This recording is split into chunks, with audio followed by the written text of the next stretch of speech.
જય વિજ્ઞાનની જય કહેવામાં આવી છે।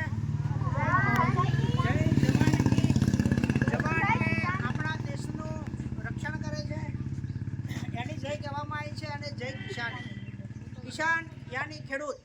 ખેડૂતે પોતાના ખેતરમાં અનાજ પકવી છે તો આપણને 2 ટાઈમ ખાઈ શકીએ છીએ। જે હાલ આપણને પાક ખેતરમાં દેખાઈ રહ્યો છે રવિ પાક છે।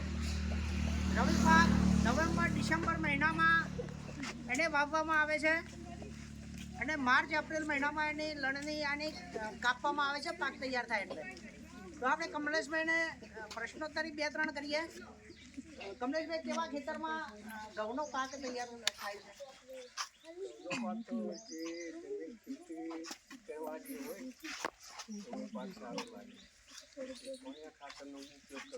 ગોરાડું જમીન, કાળી જમીન કે રેતાળમાં કરીએ આપણે? તો ચીકણી જમીન યાની કાળી જમીન હોય તો ઘઉંનો પાક સારો થાય છે। સાહેબે વાત કરી હતી આગળ ધોરિયા પદ્ધતિ યાની પહેલાંના સમયમાં ક્યારા બનાવી અને નીક દ્વારા પાણી એ ખેતરમાં જતું કે જેનાથી એના મૂળ મજબૂત થતા। ફુવારા પદ્ધતિ